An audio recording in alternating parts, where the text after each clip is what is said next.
These young people are our future. So if we are willing to invest in them, the opportunities can be potentially endless. Welcome to our podcast, Teaching and Leading with Dr. Amy and Dr. Joy. I am Dr. Amy Viaclia, Director of Educator Preparation.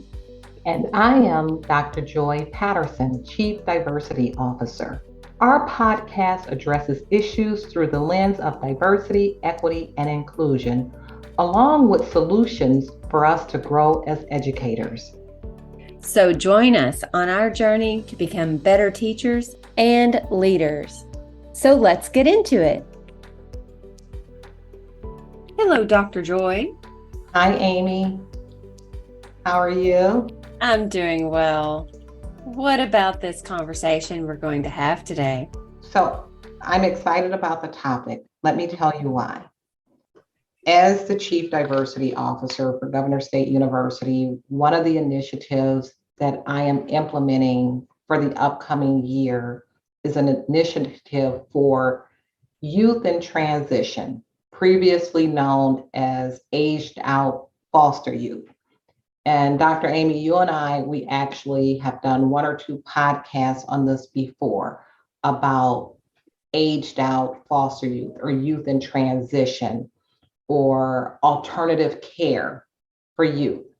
And one of the things that we know is that the college completion rate. So first of all, there's a small percentage of students in this category that even pursue college. And those that do, there's about a 3 to 5% completion rate or graduation rate. I mean, that's just scary, right? It makes you want to cry. Yeah. And you just want to say, well, what is missing? How are we missing this population? And it's so easy for institutions to have honor societies and honors college and all of that. And so we have resources for those who can, right? Those students who are going to be successful no matter where they go. And we have fewer resources for those who need it the most. And we see that all the time, right? Exactly. And so we're going to put some effort into helping those that need it the most. How can we replicate some of those great things that are going on in those programs for those who you know are going to make it and put value there for these students who are least likely to make it? And so I'm excited about what we're going to be doing, but I'm excited about hearing from the person who has this lived experience related to this issue. Yes, exactly. We are going to talk to Meagan Washington-Sims about students in transition, aged out foster youth. And Meagan Washington-Sims is a dedicated leader in the nonprofit sector. As a proud veteran of the United States Army, Ms. Washington-Sims has selflessly served her country and in her community with vigor and passion. And may I say, Meagan is an alumnus of Englewood High School in Chicago and holds a master's in nonprofit management from Spertus College. She is actively pursuing studies at the doctoral level, so it will one day soon not be Miss Washington-Sims, but Doctor. Her research interests include epigenetics, health and wellness, childhood trauma, child welfare systems, and resilience theories. And Meagan's goal is to develop holistic mentoring and supportive programming to assist female youth in foster care, in combating trauma, and achieving self-sufficiency. One of those elements of self-sufficiency, I think, that we talked about is education. She is also a certified and registered adult and children's yoga instructor. Meagan currently works in a program management within the nonprofit sector. Prior to this, she was the manager of the adolescent girls unit of Aunt Martha's Health and Wellness Interim Care Center. And we're going to hear more about Aunt Martha's facility and those resources. This professional endeavor was also a personal one for Meagan, as Aunt Martha's was her foster care agency when she was a child until she was adopted by her great-grandmother at the age of 11. Through her life's work, Meagan aspires to empower individuals to overcome life's trials and travail toward greatness despite their circumstances. Her life's mantra is, "Success does not come to you. You must go to it." I love it. I love it. Hi, Meagan. Hi. We are certainly sisters in the spirit every time I learn more about you. Just so you know, I grew up in Inglewood. So I don't know if you knew that about me, but I grew up in Inglewood. But the more and more I know about you, the more I love you, Meagan. And Meagan, you have been a godsend for many people, especially for Governor State University. And I'm so happy that you have come into my life. Before you came on, Dr. Amy and I, we were talking about the new initiative at GSU. And we'll talk about that later on, and how you just came into my life and how now you're part of this initiative for us to help those students who need help the most. But before we get into all of that, Meagan, I want you to talk about your journey. Talk about your current position some more. You got a lot going on, and your research, some of the things that you're doing outside of that, and how it all connects to your lived experience. I want to know what got you to this point now. So currently, I work in social services and program management. I've been working in social services for over a decade now.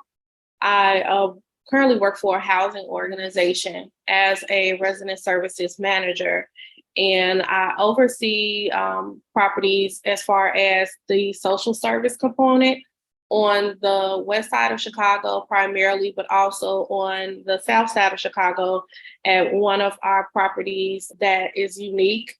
And it's been designed for grandparents and great-grandparents who are raising their grandchildren and great-grandchildren.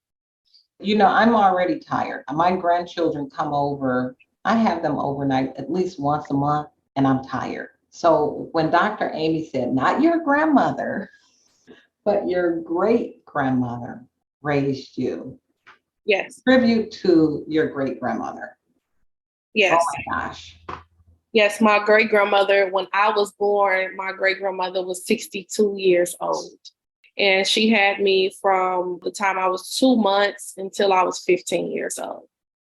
I want to dig deeper. Tell us the story about your name, because we've had that conversation before, and you're honoring your great-grandmother, aren't you? Yes. So my name is Meagan Washington-Sims. It's hyphenated. My great-grandmother raised and later adopted me when I was 11. Her last name is Sims. So I have my mother's last name as well as my great-grandmother's last name hyphenated. That is legally my maiden name, Washington Sims. So yes, that's how I have the name that I have. This next thing I want to talk about is hard.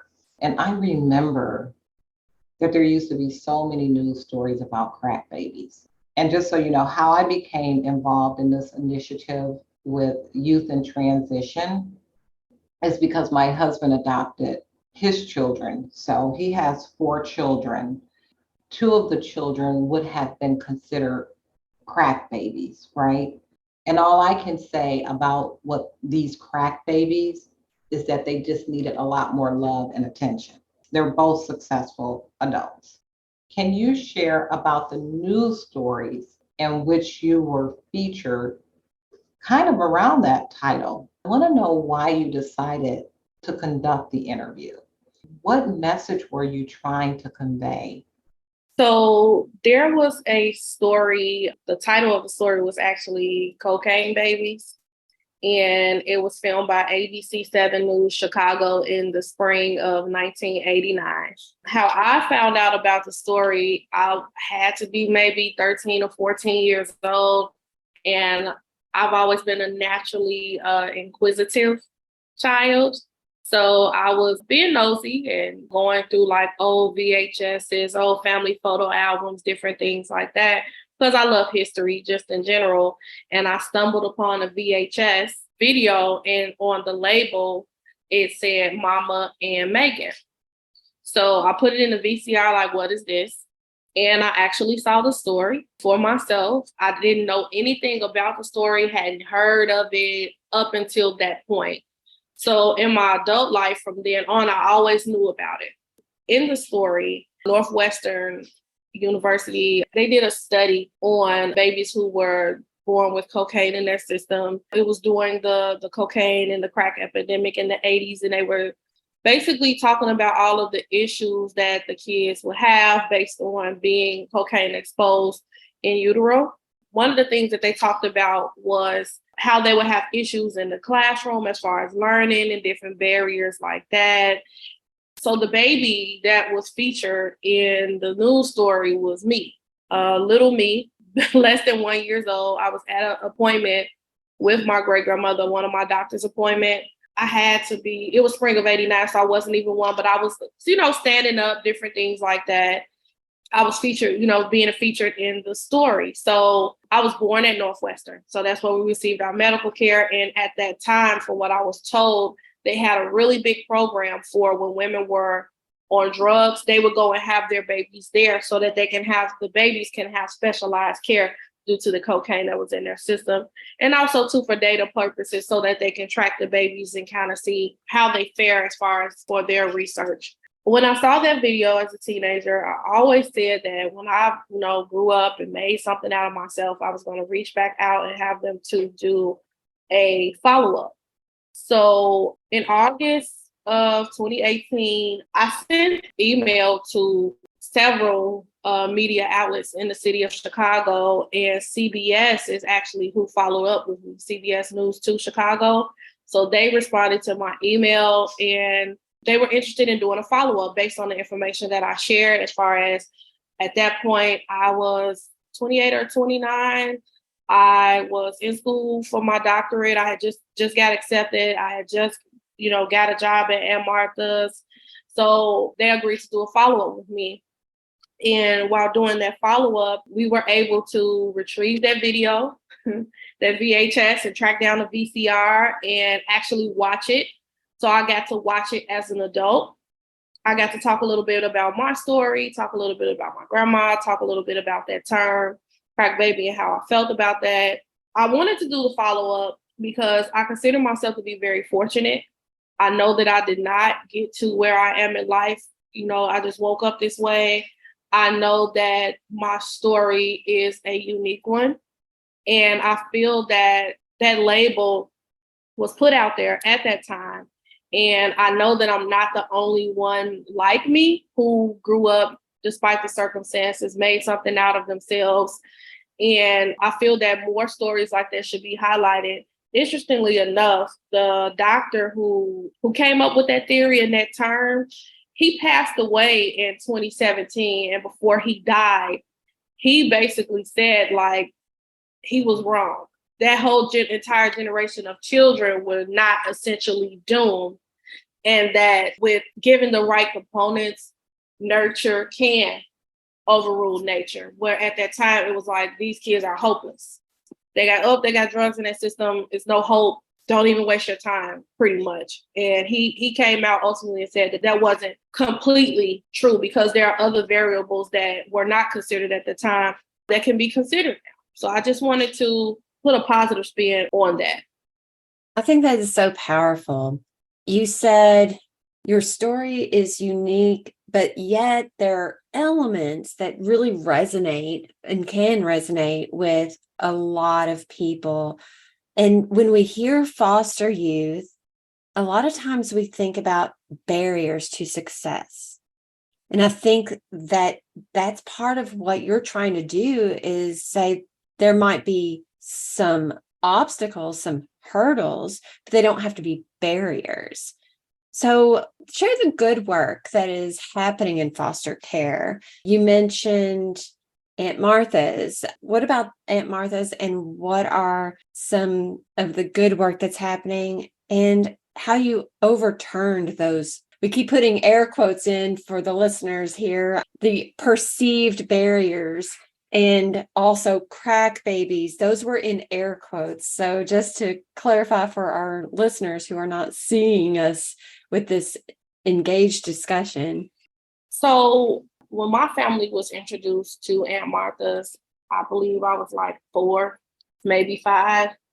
Basically, their role in my life was to manage our case. They were assigned to our family to make sure that my sister and I were being taken care of, making sure that we were safe, making sure that if we needed anything, any additional resources, any additional funding, that's where the agency stepped in. And then after so many years went by, because they have a child welfare division where they focus on foster care, but they also focus on kinship care, which was what I would fall under that umbrella because I was being raised by family, family or relatives. And kinship care could be a grandma, aunt, a godparent, whatever the case may be. So Aunt Martha's actually they were instrumental in facilitating the adoption process. As some of the listeners may know, adoption can be very expensive. So Aunt Martha's, they paid all of the fees, they did all of the paperwork, the justification. At that time, we had been, because I do have a younger sister and she had us both, we had been with her since we were infants. So at that point, it was kind of like, even if my biological mother would have gotten herself together at that time, it still would have potentially been disruptive because we were rooted and we were stable. So at that point in time, they pushed for the adoption. So Aunt Martha's, they still have that side where they help with kinship care, they help with adoption. They also help with traditional foster care where as far as placement in people's homes, Aunt Martha's is still doing great work. They have that side. They have healthcare centers now where children and families can go and get their medical care throughout the state of Illinois and in the Chicago area primarily. They have services as far as shelter services for young people who may be in crisis and they can't stay with anyone. So they have a place for them to go within the state of Illinois where they can receive services and be safe and get stabilized and get placed. They accept a lot of youth who have high needs, who it may be hard or difficult to place them based on mental health concerns or, at-risk behaviors, and they welcome those children with open arms and support them the best they can till they are able to place them. And one of the things that the agency was running into where kids were aging out and there was nowhere safe for them to go. So now they're in the process of building a program where they can help those kids have somewhere safe to go. So that's what I want to talk to you about now is those kids that are aged out. And so when we talk about these children that receive alternative care, whether it's a foster care or kinship care, what happens to that kid when they reach emancipation? Tell us about that transition from being that kid to now I'm a teenager and I'm approaching emancipation. So here in Illinois is a little unique. Emancipation age is 21, where in a lot of other states it's 18. Oftentimes what I've seen happen, we've seen kids who they're about to turn 21. They've burned so many bridges with their family members and their friends that they literally have nowhere to go. And once they turn 21, they probably have to go to a shelter. Like I've seen that. I witnessed that. Where it's like you're a full adult now and you have to figure it out. But one thing that I can say that I have been seeing over the past 5 years is more programming being developed to help those kids figure it out, whether it be going to college, getting a job, whatever it is that they want to do, like to do something, to have a plan. And you don't start planning for emancipation at 21. Ideally, you want to plan for that prior to you being old enough to work so that when you do start working, you can say, okay, well, I'll work, I'll go to school, and, I'll go off to college or join the military, whatever decision that the young person makes, but having a plan.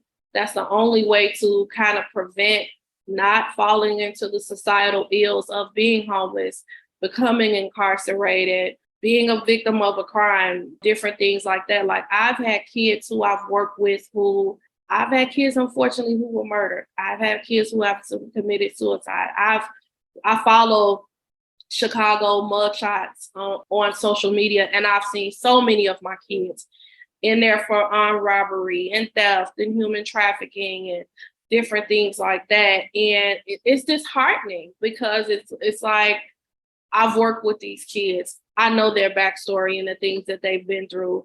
And they literally, essentially, they have nobody. So that's the path. Now, of course, that's not every child, but it's a very high percentage. If I'm not mistaken, it's about 75% of those kids, they're at risk for those behaviors. And about 75% of them go that way. They go down that path because they may feel like that's the best that they can do. And that's how they survive. Yeah, this is really heart-wrenching. And now, Amy, those numbers make sense that we were talking about early about the small percentage that even make it to college. And once they make it to college, only that 3 to 5% are completing college. So thank you for kind of sharing the kinds of experiences that they go through. What about the resources that they have? So I'm at the point, I'm 18 or I'm 21. What kind of resources do I get from the state or anything? What are those things that can actually help them? What kind of resources do they have? So healthcare has now been extended for them, I believe, until they're 26. So that is a positive move and a step in the right direction. At least they can have healthcare. There are plenty of opportunities for scholarships and different programs like that. But the barrier with that is a lot of it is the young people don't know. They don't know what opportunities or, what programs that are available to them. And like, there's a packet, it's called a foster care toolkit. And within that packet, it's goal setting. It's, basically setting the young person up on a plan so that they won't end up homeless or whatever the case may be. But all of that, facilitating that falls on the caseworker who's already overwhelmed, overworked, and a high amount of cases to manage. And then that young person has to be interested. It's voluntary, it's optional. It's not like you're mandated to complete this. So some young person may not want to sit down and have that, even if it's mentioned to them. So therein lies too what contribute to that small amount of kids that do go to college. And even if they go, there are so many supports and wraparound services that are needed based on their unique needs for them to be successful and to finish. They may not finish in a bachelor's degree in 4 years. It may take them 5 or 6 years. And that could be discouraging for some, but the point is finishing, not when you finish, just finishing. So I feel that if we can get more young people on that path to pursuing higher education, just knowing what benefits are potentially available to support them in programs, then it could be life-changing for them and ultimately impact the world, because these are people. These young people are our future. So if we are willing to invest in them, the opportunities can be potentially endless. And when I speak on the subject, I do have to consider myself. I'll be 35 in September, but not too long ago, I was a teenager. And I had to make decisions based on my life and the circumstances. I wasn't afforded the opportunity to just stay at home as an adult. So I had to figure out what I had to do and have a plan for myself. I started working at 16. When I turned 17, I made the decision to join the Army. So I served in the military for 5 years. That afforded me the opportunity to have free education using the post 9/11 GI Bill, and then later, currently, the Illinois Veterans Grant. So this will be the third degree that I've completed once I graduate in May of next year, and my tuition has been completely covered. I just purchased a home in November.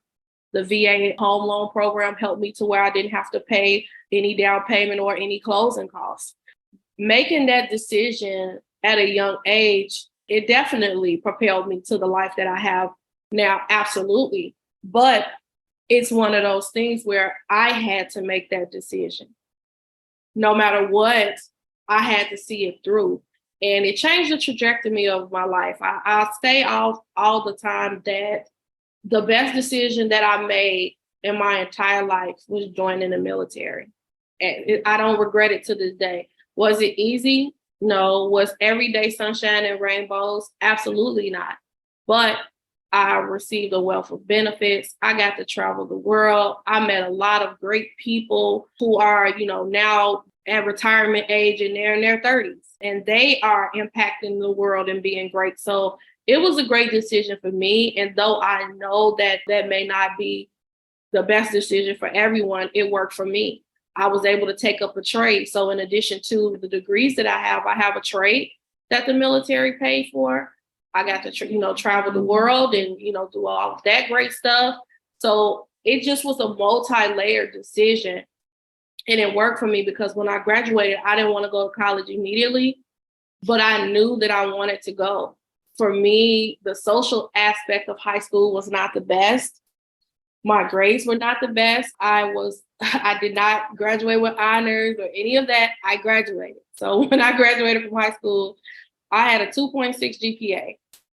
And when these programs are being developed at the university level, sometimes they go for the honor students, the A students, the ones with the high GPA and different things like that. And though I get it, that's not always a guarantee, because you may have some young people who they want to go to college, but they don't have the grades. I think you make a really good point. Lots of good points. One, and this goes for our high schoolers in any demographic, every type of background, that military is a possibility. We often say, go straight to your career or go straight to education. And there isn't one pathway. And often at Governor State University, we have multiple ways that people come to us. And we pride ourselves in that as well, that we can meet students where they are. And the other piece about GPAs and how the programs are specifically geared, Dr. Joy and I were talking about how there always seems to be a lot of resources available and accessible to the students who can and know. So you're an honor student and you know where the writing center is and you know where the other resources are. What about the students who have not had that exposure or that background to know the right questions to ask?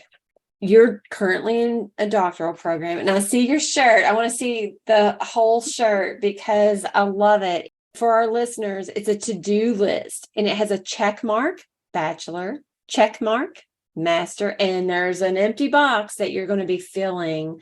And in your doctoral program, what about your research? Talk a little bit about what direction it's taking and how it's shaping your journey. So for me, I am in my last two classes, the doctoral program. I am a doctoral candidate for my degree at Governor State University. I only have 3 weeks left of those classes, so I'm very excited because it's capstone time. And for me, my research is definitely going to be focused on this population, the foster youth, and the youth that are also in kinship care. I feel that my research, by this being my life's work and me being so closely tied into it, I feel that I know for the capstone, I have to decide on one lane. But I definitely see myself beyond the capstone. Anything that's related to this topic, this subject matter, whether it be education, whether it be housing, or, leadership and staff in those child servant organizations, I feel myself being pulled in a lot of different directions, but as long as the work that I do and what I research is impactful, I'm fulfilled. So currently, I've done some presentations and some research in education. And as far as having that be a viable post-secondary pathway for the young people, in addition to that, I've done some research in housing. I actually will be presenting my research next week at a conference in DC where I'll be talking about how to develop a supportive housing program for foster and kinship care youth based on their unique needs. So, of course, all of this is all just ideas based on the research and the data, but I would hope that ultimately I could take my research further. I'm definitely doing the educational component with GSU and being involved in the task force there. But also, if I could do some work in housing, great. If I can do some work in leadership development, as far as developing those managers and those staffs in those facilities, I would like to do that as well. My capstone will ultimately be all encompassing. I want to benefit the young people, of course, and give them viable options, but I have to touch on the leadership component.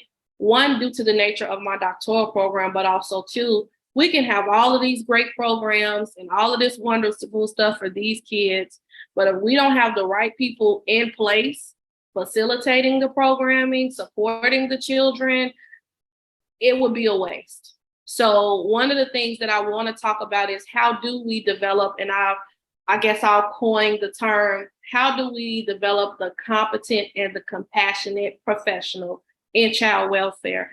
Everyone can't do this work. Even in my own career, I had to take a step back and though I still research the population and I have the heart for the population, I have to do it in another capacity. So I use my research more so as a role of being an advocate for this population. And I want to, based on my experience personally and my experience working on the field, I want to help develop and train the leaders. I want to help develop the programming and implement the programming to help the kids, not necessarily hands-on every day where there's a bunch of crisis and different things like that, but getting them to the next step based on the work that I've done. I've worked in group homes, I've worked in shelters, I work part-time at a hospital in a psychiatric setting, working with these children and doing mental health assessments in an emergency setting and things like that. So I have my foot on the ground in other ways to still be able to give back. At this level, I want to be able to, I want the research that I do to help. So Meagan, you were gracious enough to join this task force that we started through DEI for helping youth in transition. And we named it, and you helped us name it, Achieving Completion with Excellence.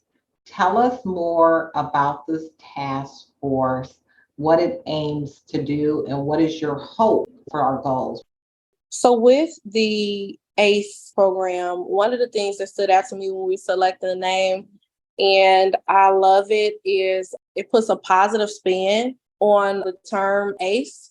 Usually when people hear the term ACE, they think of adverse childhood experiences, which is a tool that's used to assess whether or not individuals have experienced trauma in their life as a child and how that could potentially be an indicator for behaviors, certain diseases, and life circumstances. So I love the fact that ACE is putting a positive spin on that acronym. Currently, the program is geared towards providing wraparound and supportive services to this population, which I think is great. So we're touching on health and wellness and counseling services to support these youth. We're tapping into support as far as mentoring, building that village around them. We're touching base on housing, being able to see what housing resources that may be available, what funding may help as far as tuition. So being able to hit the youth in every area of their life and just support them and get them to college, but also get them through college. So that's, if I can give a summary of what the program is designed to do, that would be it. I'm definitely a big fan of it because for me, of course, education is freedom. And it has liberated me. It has given me the opportunity to advance. It has given me the opportunity to sow into the lives of others. And I laugh sometimes because I remember as a kid very vividly, I would get my report card. And back in the 90s, they had this other portion outside of grades where they would talk about your behavior. And every report card that I said, it was, Meagan is very talkative. Meagan talks a lot. Meagan talks too much. And now I get to talk Oh, I love it. I love it so much. for a living. And I get to share my story and I get to inspire and I get to instill hope. And even when doing things like in 2018, I went back to Inglewood and I was their keynote speaker for their graduation. So I got to share my story with those young people so that they can see like good things do come from the community that you dwell in. And whatever it is that we decide to do in life, we will be.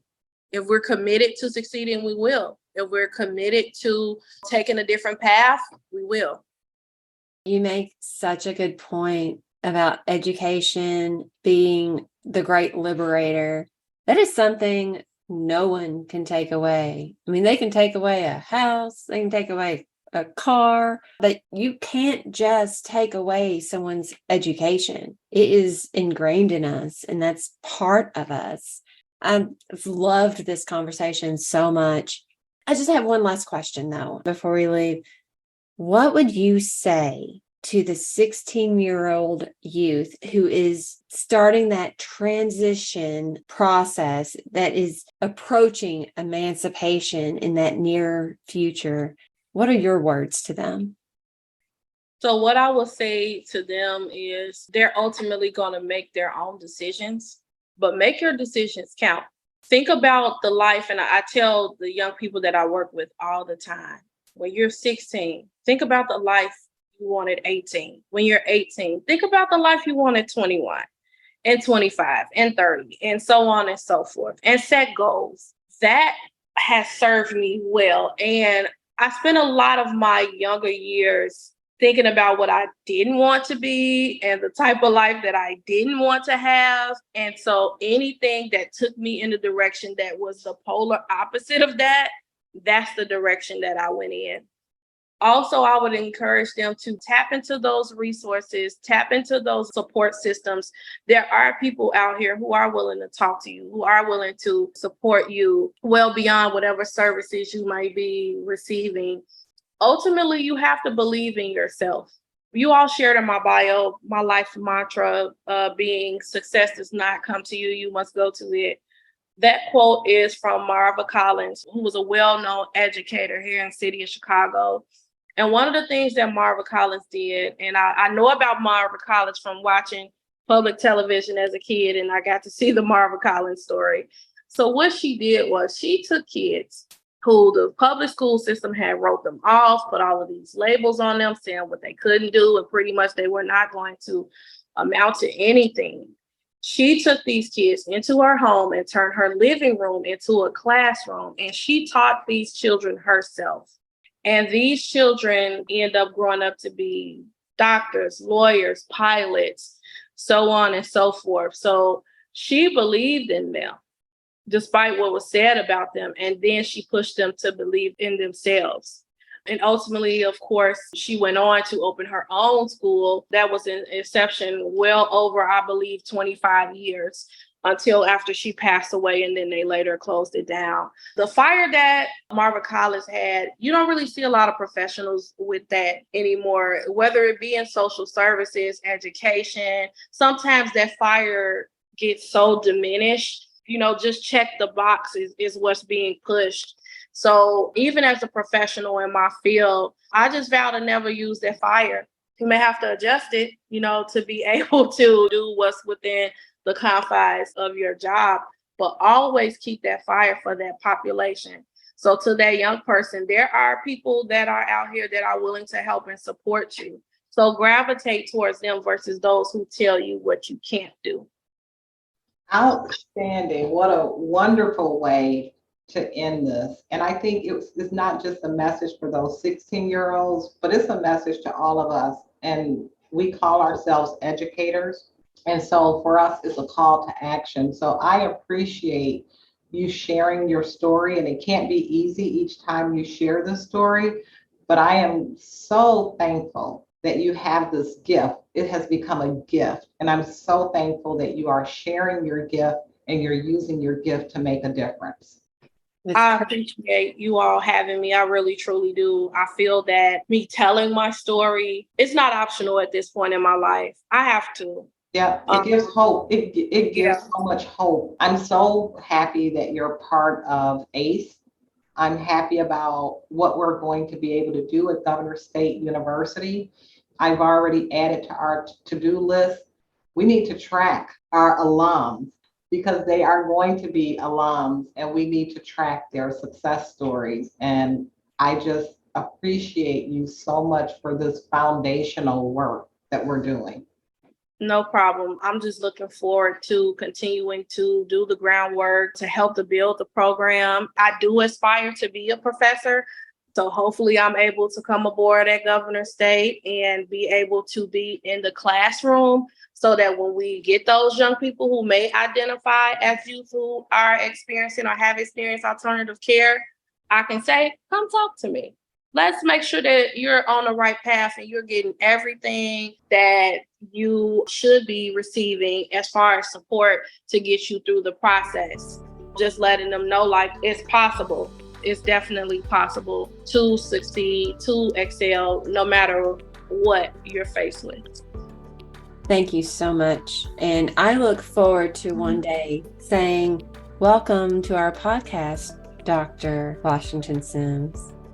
You know, I want to be the one on the stage shaking your hand when you receive that doctorate degree. So we're so proud of you. Thank you. Thank you for listening to Teaching and Leading with Dr. Amy and Dr. Joy. Visit our website at govst.edu/teaching and leading podcast to see the show notes from this episode. We appreciate Governor State University's work behind the scenes to make publishing possible. Stay tuned for more episodes with Dr. Amy and Dr. Joy.